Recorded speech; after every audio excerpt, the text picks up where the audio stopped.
Climate change म्हणजे असा विषय आहे की बाबा आपलं जे पैशाचं प्रमाण आहे, पेट्रोलचं प्रमाण आहे, डिझेलचं प्रमाण आहे किंवा गॅसचं प्रमाण आहे, हे जे नैसर्गिक आपण ह्याच्यापेक्षा नैसर्गिक आपल्याला जायचं आहे. आपल्याला लाईट एनर्जी वापरायचं, सोलार एनर्जी वापरायचं आहे, विंड एनर्जी वापरायचं आहे, बायोगॅस वापरायचा आहे. म्हणजे ह्याच्यामुळे काय होतं, पृथ्वीचं टेम्परेचर वाढायला लागलंय.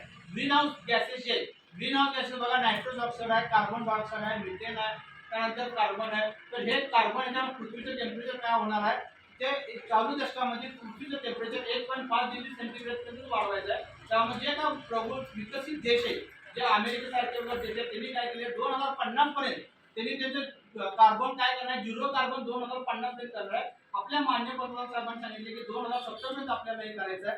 तर 2070 पर्यंत आपण ते करणार आहे. सायंटिस्ट लोकांनी सांगितले की 2040 पर्यंत कार्बन करा.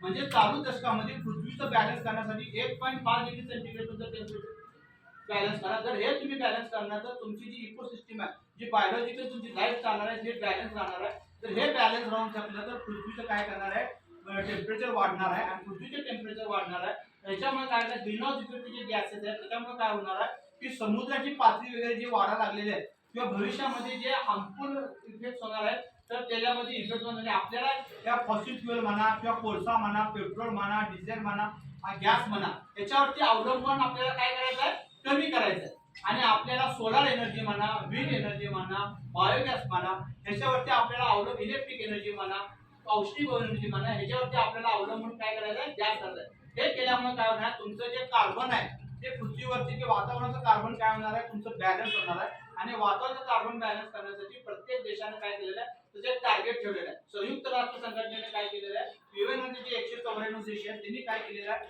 पॅरिसचे करार जे म्हणतो ना आपण, त्याच्यामध्ये ठरलेलं आहे तेव्हा प्रत्येक देशाने भाग घ्यायला पाहिजे. विकसित देश आहे आपण, विकसित म्हणजे भारताचं डेव्हलपिंग नेशन आहे. आणि डेव्हलपिंग नेशननी काय केलेलं आहे, आपल्या महाराष्ट्र पंतप्रधान साहेबांनी काय केलं आहे, 2070 पर्यंत आम्ही हे झिरो कार्बन आम्ही टाकू. ठीक आहे. तर ह्याप्रमाणे हे माझी वसुंधरामध्ये हे कार्बनचे एक घटक आहे. आणि हे घटक म्हणजे तुम्ही 5 घटकावर तुम्ही काम करा. आणि तुमची ग्रामपंचायत खंडलचं नाव पूर्ण देशभर होऊ दे, महाराष्ट्रभर होऊ दे. आणि ह्याप्रमाणे तुम्ही माझी वसुंधरा काम करून हे सर्व संपादन करून तुमचं गाव माझी वसुंधरामध्ये बसवा. आणि तुमच्या गावाचं आरोग्य तुमच्या हातात. तुम्ही जर आरोग्य तुम्ही दुसरं काय नका, आपण ते चांगलं आरोग्य तुमच्या गावाला, चांगलं वातावरण तुमच्या गावाला द्या. करून माझी वसुंधरा संदर्भात